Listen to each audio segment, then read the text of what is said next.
हमारे इस चैनल शशि ऑफिशियल को लाइक, share, comment और सब्सक्राइब करें। साथ ही साथ बेल आइकन बजाएं ताकि हमारी वीडियो सबसे पहले आप तक पहुंचे। Recording by Shashi Official। कसम खा के कहो ना तुम मुझे ना छोड़ना, उम्र भर साथ रहोगे तुम, ना दिल मेरा तोड़ना। कसम खा के कहो ना तुम मुझे ना छोड़ना, उम्र भर साथ रहोगे तुम, ना दिल मेरा तोड़ना। मेरा सब कुछ तुम्हारा है, तेरा सब कुछ हमारा है, न मुँह कभी मोड़ना। ओ मेरे सनम खाऊं कसम, रहूंगा साथ जन्मों जन्म।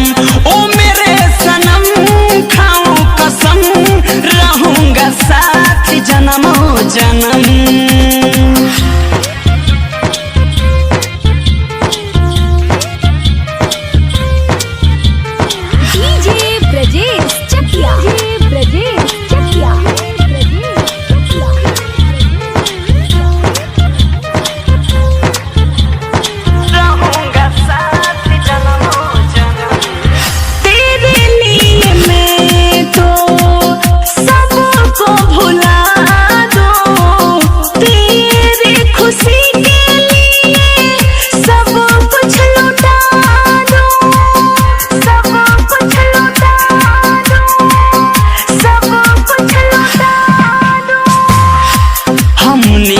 तुझसे जीने को सीखा, रब ने तुझे मेरे किस्मत में लिखा।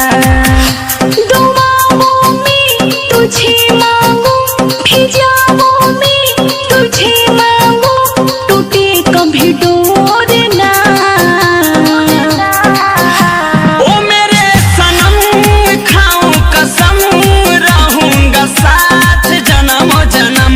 ओ मेरे सनम खाऊं कसम, रहूंगा साथ जन्मों जन्म।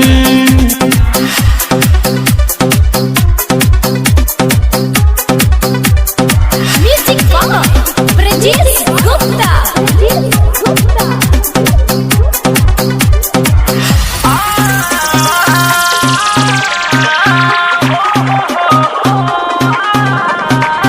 बचपन से दिल में तुझे को बसाया, जब भी तूने रोया मुझे को रुलाया, मुझे को रुलाया, मुझे को रुलाया। ससिला प्यार तुझसे है करता, तेरी यादों पे हर पल मरता। कभी मासूम सहारा है, मोहब्बत जीना हमारा है, कभी ना छोड़ना। ओ मेरे सनम खाऊं कसम, रहूंगा साथ जन्मों जन्म। ओ मेरे सनम खाऊं कसम, रहूंगा साथ जन्मों जन्म। Recording by Shashi Official।